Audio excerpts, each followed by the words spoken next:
தற்கூரியான ஸ்டாலினை முதல்வராக தமிழக மக்கள் விரும்ப மாட்டார்கள் என தமிழக கூட்டுறவுத்துறை அமைச்சர் செல்லூர் ராஜு தெரிவித்துள்ளார். மதுரை மாவட்டம் திருப்பரங்குன்றம் தாலுகாவிற்குட்பட்ட நிலையூர் பகுதியில் புதிதாக அமைக்கப்பட்டுள்ள அரசு நியாய விலைக்கடையினை கூட்டுறவுத்துறை அமைச்சர் செல்லூர் ராஜு குத்துவிளக்கேற்றி திறந்து வைத்தார். நிகழ்ச்சியில் பேசிய அமைச்சர், பொதுமக்கள் என்ன நினைக்கிறார்களோ அதை நிறைவேற்றும் முதல்வராக எடப்பாடி பழனிசாமி இருக்கிறார் எனவும், ஆட்சியில் இருக்கும்போதே இந்திய துணைக்கண்டத்திலேயே எந்த ஒரு அரசும் வழங்காத சலுகையாக விவசாயிகளுக்கு 12,110 கோடியினை தள்ளுபடி செய்த ஒரே அரசு அதிமுக அரசுதான் எனவும் கூறினார். 2,07,37,000 குடும்ப அட்டைதாரர்களுக்கு பொங்கல் பரிசு வழங்கப்பட்டுள்ளது என்று கூறிய அமைச்சர், ஸ்டாலின் வாயை திறந்தாலே பொய் மட்டுமே பேசுவார் எனவும், தினம் தினம் என்ன பொய் பேசுவது என சிந்திப்பவர்தான் மு.க. ஸ்டாலின் என விமர்சனம் செய்தார். திமுக ஆட்சி காலத்தில் வீட்டை பூட்டிவிட்டு ஊருக்கு சென்று வந்தால் போதும், அதனை பட்டா போட்டு விற்று விடுவார்கள் என விமர்சித்த அமைச்சர், ஸ்டாலினின் கூட்டங்களில் வைக்கும் மனுவிற்கான பெட்டியின் பூட்டினை ஸ்டாலின் திறக்க பொதுமக்கள் அனுமதிக்க மாட்டார்கள் என்றும் தெரிவித்தார். சரியில்லை. இருந்த போதிலும் ஒரு இந்த அருமையான நிகழ்ச்சியிலே உங்களை எல்லாம் சந்திக்கின்ற போது அவங்கள்ட்ட பேசணுன்ற அடிப்படையில் இந்த நிகழ்ச்சியிலே கலந்து கொண்டு வாழ்க்கின்ற வாய்ப்பை பெற்றிருக்கிறேன். இந்த நிகழ்ச்சிக்கு பெருந்தலாக தாய்மார்கள் வந்திருக்கிறீர்கள், கழக உடன்பிறப்புகள் வந்திருக்கிறது, மாற்றுக் கட்சியை சேர்ந்தவங்களும் வந்திருப்பீங்கன்னு நான் நினைக்கிறேன். பொதுவாக எனக்கு அம்மாவுடைய அரசு நடந்து கொண்டிருக்கு. இதயம் புரட்சி தலைவர், இதயம் புரட்சி தலைவர் அம்மா இவர்கள் என்ன நினைத்தார்களோ அதை இன்றைக்கு செயல்படுத்துகிற முதலமைச்சராக மாண்புமிகு முதலமைச்சர் எடப்பாடியார், மாண்புமிகு துணை முதலமைச்சர் OPS இருவரும் இன்றைக்கு திகழ்ந்து வருகிறார்கள். ஒரு மாபெரும் இயக்கத்தை கட்டி காத்து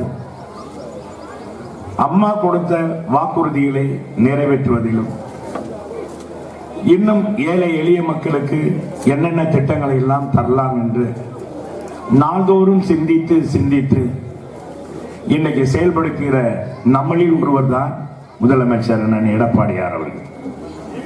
என்னங்கம்மா இப்படி உட்காந்துருந்தீங்கன்னா என்னம்மா அர்த்தம்? நீங்க வாட்டுக்கு அம்மன்னு உட்காந்துருக்கீங்க. 2,500 பொங்கலுக்கு கொடுத்தாரா கொடுக்கலையா? வாங்கினீங்களா வாங்கலையா? வாங்காதவங்க கை தூக்குங்க, வாங்கினோன்னா எல்லாரும் கை தூக்குங்க, வாங்காதவங்க கை தூக்குங்க. ஒருத்தர் கூட இல்லை, எல்லாருக்கும் வாங்கியிருக்கீங்க. இப்படி கொரோனா காலத்திலையும் 1000 ரூபாய் கொடுத்தார். கொடுத்தாங்களா இல்லையா?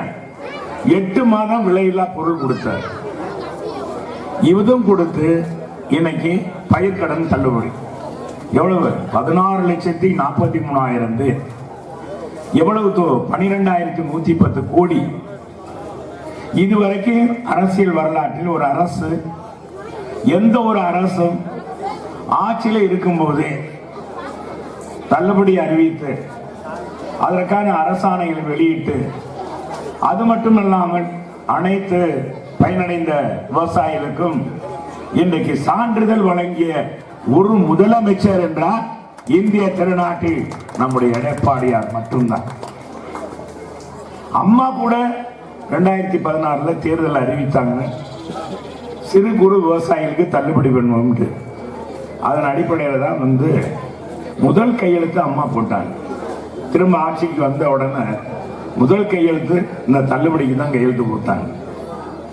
அது எனக்கெல்லாம் பெருமை. ஏன்னா அந்த துறையினுடைய அமைச்சர் நான் தான்.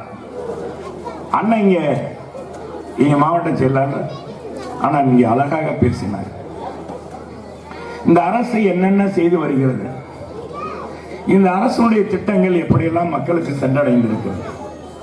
கடற்கோடியில் வாழ்கிற மக்களுக்கு, மலை கிராமங்களில், உள்கிராமங்களில், எழுதி அணுக முடியாத இடங்களுக்கெல்லாம் இன்றைக்கு அவருடைய வாழ்க்கை தரத்தை உயர்த்துவதற்காக இந்த அரசு இன்றைக்கு விலையில்லா பொருட்களை பொது விநியோக திட்டத்தின் மூலமாக கொடுக்கிறது. மாவட்ட ஆட்சித்தலைவர் இங்கே அழகாக சொன்னார், எந்த மாநிலங்களிலும் இது போன்ற பொது விநியோக திட்டம் செயல்படுவது கிடையாது.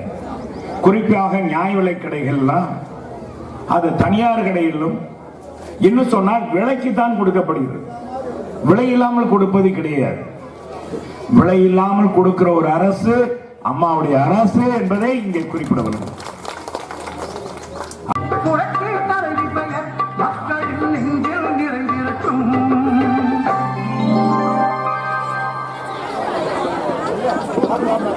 வாக்காளர் பெருமக்கள் தான். நீங்க நினைத்தால் தான் யாரும் ஆட்சியில் அமர முடியும்.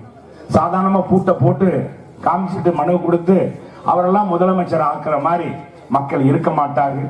நாங்கள் முதலமைச்சர் சொல்ல மாட்டோம். எங்க முதலமைச்சரை போட்டு எளிமையானவர், மக்களை சந்தித்து பேசக்கூடியவர், மக்கள் யார் வேணாலும் சந்திக்கக்கூடிய ஒரு முதலமைச்சர் என்பதை நேரத்தில் தெரிவித்து, விலையில்லா மின்சாரம் கொடுக்கிற அரசு, ஒரு குடும்பத்துக்கு 4000 ரூபாய் கொடுக்கிற அரசு அம்மாவுடைய அரசு. 100 யூனிட் மின்சாரம் இலவசமாக கொடுக்கணும். அவங்க காலத்தில் எப்ப மின்சாரம் வந்து எப்ப மின்சாரம் போகுன்ற நிலை இருந்தது. இதெல்லாம் மனதில் கொண்டு வருகிற தேர்தலில் நல்லாட்சி தொடர உங்களுடைய நல்ல ஆதரவை தாரில் கேட்டு தாய்மார்களின் பொற்பாதம் படைந்து இந்த நேரத்தை என்னுடைய நன்றியையும் வணக்கத்தையும் தெரிவித்து இந்த நல்ல நிகழ்ச்சியை ஏற்பாடு செய்த தம்பி நிலையூர் முருகன் அவர்களுக்கும், அவருடைய சங்க உறுப்பினர்களுக்கும், கூட்டுறவுத்துறை அலுவலர்களுக்கும், மாவட்ட ஆட்சித்தலைவருக்கும், இந்த நிகழ்ச்சியை கலந்து கொண்டு சிறப்பித்த நான் மாவட்ட கழக செயலாளருக்கும் தம்பி ரமேஷ் அவர்களுக்கும் நன்றி கூறி அமைகிறேன். நன்றி, வணக்கம். நம்மளும் ஒருவர் முதலமைச்சர். அவர் பாருங்க, கிராமங்களுக்கெல்லாம் 3500 கடையை கொடுத்து இன்னும் கூடுதலாக கொடுங்க அப்படின்னு சொல்லி இன்னைக்கு கிராமங்கள்லாம் மக்கள் வாங்குறாங்க.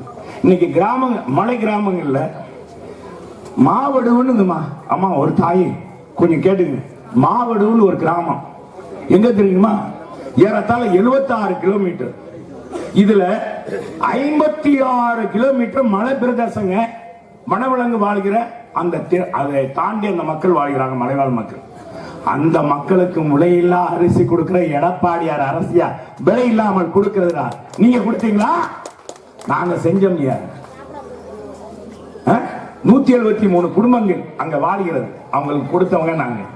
ஆக இந்த அரசை மக்கள் ஏற்றுக்கொள்வார்களா? இன்னைக்கு எத்தனை சாதனைகள் சொன்னா நேராயிரம். எனவே இன்றைக்கு சிறந்த ஆட்சியை கொடுக்கிற முதலமைச்சருடைய ஆட்சி நடக்கிறது.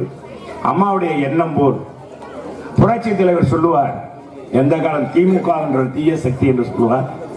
புரட்சி தலைவர் அம்மா சொன்னார், இன்னும் 100 ஆண்டுகள் அண்ணா திராவிட முன்னேற்ற கழகம் தான் ஆளும் என்று சொன்னார். அவருடைய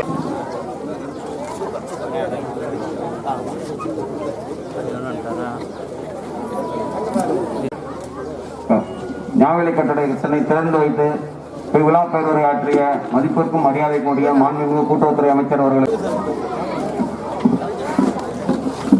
102 தொடக்க வேளாண்மை கூட்டுறவு சங்கம் நடத்தும் நிலையூர் ஞாவிலை கடையின் புதிய ஞாவிலை கடை கட்டிடத்தை